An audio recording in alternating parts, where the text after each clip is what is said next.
Hi, I'm Amy Cardoso and welcome to Art This Week. On this week's episode, we visit the Modern Art Museum of Fort Worth and our interviewer, Kay Yoland, speaks with artist Laurie Simmons about her exhibition, Laurie Simmons, Big Camera, Little Camera. Now for Art This Week.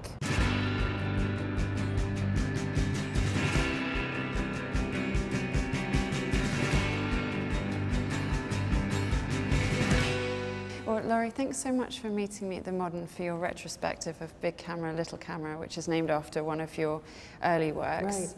Right. I was going to start actually with kind of jumping back to the past, even before you were making work. So in my research, I read that at art school you didn't immediately perceive photography as an art form. And so I was wondering, when your father gave you a camera in your childhood, if you remember or recall what kind of pictures you were taking, and were you already kind of depicting a reality of some sorts around you? Were you responding to reality? That's such a great question. I don't think anyone's ever asked me that. I think that when my father gave us all, my two sisters and myself, little brownie cameras, he thought it was really important for people and children especially to have hobbies. And so taking pictures was a really great hobby.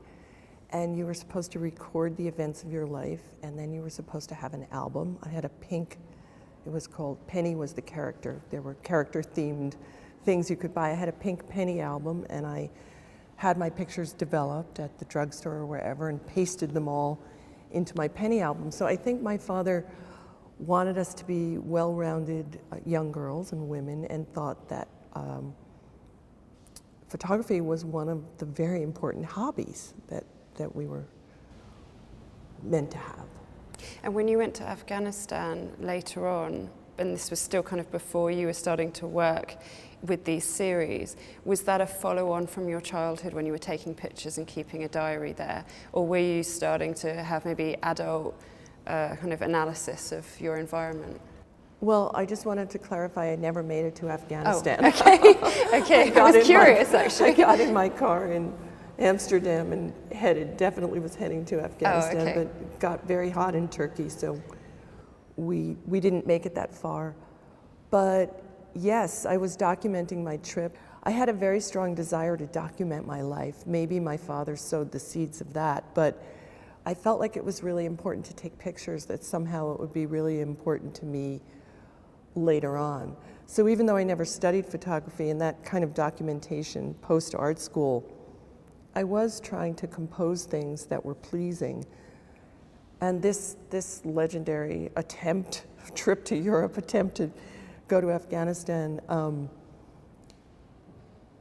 actually made me more conversant with using a camera and camera techniques. So I feel like it was preparation for becoming a photographic artist, though I didn't know at the time. Yeah, because I guess you're practicing with framing and thinking about how to tell a story. Mm-hmm. So that's interesting, you're talking about that kind of that urge to document, because my next question is actually about how in the retrospective, when you come here to look at your work, or if people can't come here and look at books, there's also a strong sense of like creating these fictional spaces, but then that have some impact on what we know of our reality or of other human realities and roles. So I'm wondering what the importance of fiction versus reality is for you, and how you examine that.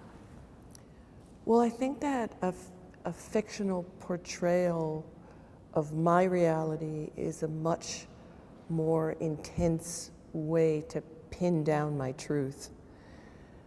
That if I'd thought a lot about trying to be a street photographer. I'd thought a lot about where to go and what to do with a camera. I was too shy to go out on the street. Also, New York in the 1970s was not a place you wanted to either be a woman wandering around alone or carry a camera. And there was so much that I wanted to talk about in my work that I felt like privately I was setting up these little tableaus to kind of practice telling a story, wondering if I'd actually have the courage to go out in the world with my camera. But I got kind of sidetracked there and found that for me personally, there was more power in telling these little stories and photographing them than there was in trying to find a kind of existing reality. And outside, you know. And I wonder if that's why sometimes humans, the civilization is so gravitated towards novels and stories, because it's one way of engaging with our reality and truth through some other vessel or other character. Yeah, I think that fiction, whether it's photographic or a narrative film or a novel, I think that it's a great way to reflect on history, reflect on current events, and also reflect on someone who describes themselves as an artist, reflect on their inner life, or have a window into their inner life. At the start of your body of work, you're working with these small kind of furniture and dollhouse objects, which I believe you got in this kind of group sale quite cheap, and you're also examining the possibility of doing commercial photographs of dolls. And I love this account that you made of not realizing there was a fly on a table when you took a picture, and you were actually trying to do advertising, and that would be kind of counterintuitive for any shop. I thought that was quite funny. But then you started to bring in the little figurines and dolls, but almost with a bit of resistance. And then much later, or at least in terms of the series that you're making, you know, human figures come in and scale shifts. And so I wanted to talk really about that importance of scale and magnifying the small and shrinking the big, and what it means in reality when these things are kind of oscillating. Well, I think there really is this kind of a seesaw in my work, where when I work with dolls and figurines and puppets and mannequins, I reach a point where I think I am desperate to work with a human character, a human figure. And then I try that for a while, and I'm never quite as satisfied with what I get as I was with, you know, using kind of human stand-ins.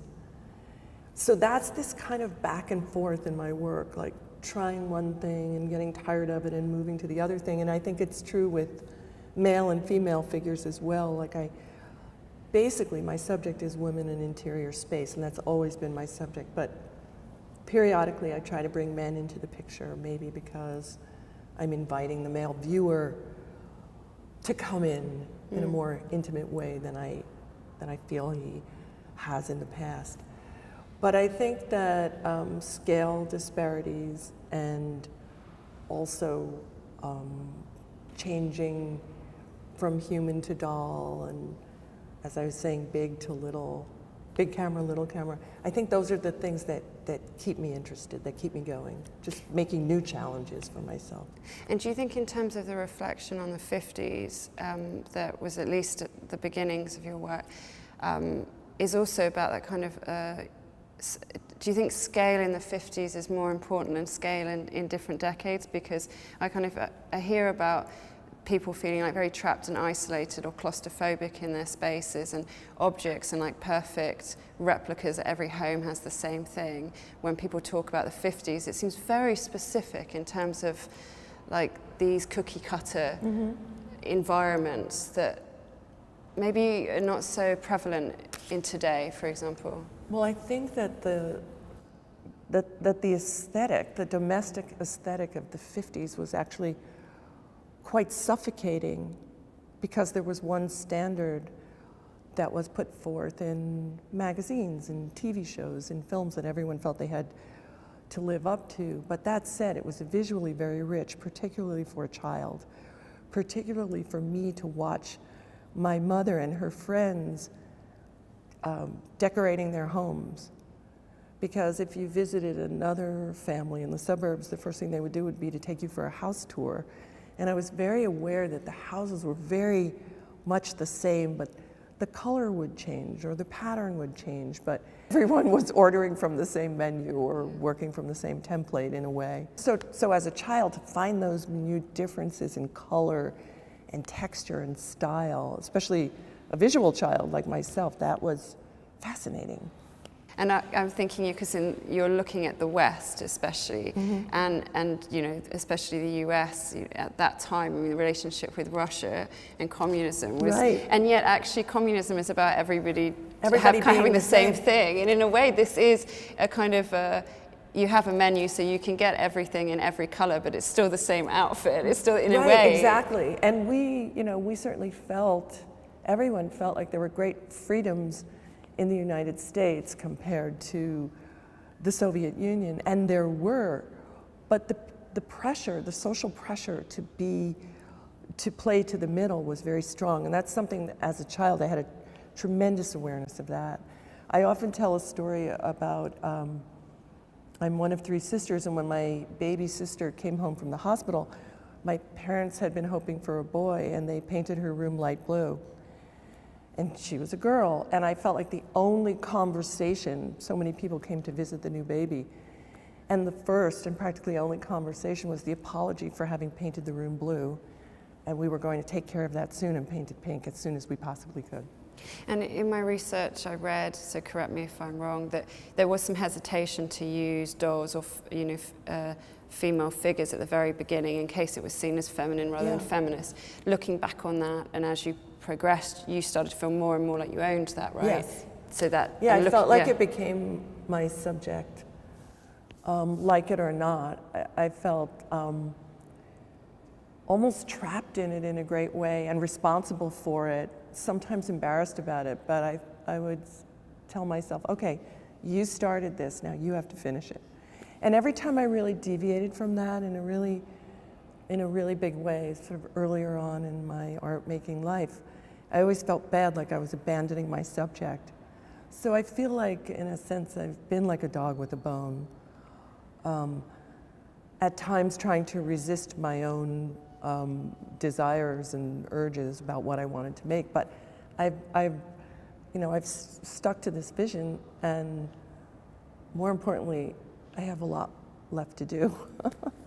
That kind of leads me to another question about male and female subjects, and you did mention earlier about how maybe you focus more on women than men, but could we elaborate on that? Because I'm wondering, do you how or if you treat the male and female subject differently, and like how you think they come up in the work, and maybe discussing regret, because that's like a group of men. Well, I think that it's interesting that in my work, when, in searching for the male equivalent of the doll that I used in the beginning, what I came up with were cowboy figurines, not soldier figurines, though I'd considered that, ventriloquist dummies, real cowboys, ventriloquist dummies again. I've never done a sort of really straight up series where men weren't either puppets or cowboys or dummies. And I'm still thinking about that. I'm still thinking about ways to bring the male figure into my work. Well, in terms of space and time in your work, and you've slightly hinted at this already in your discussion, but we've made some kind of comments about the 50s and domestic spaces, but you are confronting lots of different kind of moments, I think, through your work. Looking back on that as a kind of a retrospective, and obviously you're going to continue making work, but do you have any thoughts on it when you see it all together, like how you respond to your own production, I guess? Well, what I really appreciate in this show, and working with Andrea Carnes has been incredible, is that there's so much work that we couldn't put in the show, because over the course of my decades of making art, I've probably put 700 works into the world. There are under 200 works in the show, and the challenge is to put things together that tell a story. And I feel like that very much happened. Or a more succinct way to say it is that I'm okay with the story that's being told. And that's what I was really worried about, that I would feel like, well, there was a little of this and a little of that, and I wouldn't feel comfortable with the overarching tale that I'm telling. But for me, it's okay. So that I'm really grateful for. And maybe moving on to this will be my final question about process in the studio, or how you're constructing these images. There's often when you look at photography or video work, sometimes it doesn't feel like it's very tactile, whereas here, I can almost feel like I can, reach out and touch these objects. And I'm wondering, is there a lot of experimentation, or are you storyboarding? Is it very clear what you're going to set up, or is there a lot of trial and error, and like maybe you do, for example, with this piece, you know, lots of different setups? Yes, lots of trial and error. And I love that you mentioned tactility, because my friends used to tease me when we'd all go shopping together, before online shopping, and I would walk through a store and I'd just run my finger along and touch everything. And I wasn't even conscious of it, nor was I conscious of, oh, this is a great silk and this is a terrible polyester. It was just the sense that seeing wasn't enough. Touching was really a big part of what I felt like I needed to do. And I think that when I'm making a photo, by the time I start a series, I have so many props and figures and backgrounds, and then it becomes this jumble, this experiment of trying this background with this figure and holding this thing and bringing it into the picture. So there's a lot of experimentation on the spot and very little idea of what I'll see ultimately. What I see through the camera really excites me, and then what I edit in the end is completely different. Excellent. Well, I like the idea that it's constantly evolving, Yeah. so it's great. Yeah. Well, thank you so much for chatting with me. It's great to have you here. Yeah, thank you so much. We want to thank Laurie for speaking with us. For more information on the exhibition, go to themodern.org. That's it for Art This Week. Thanks for watching.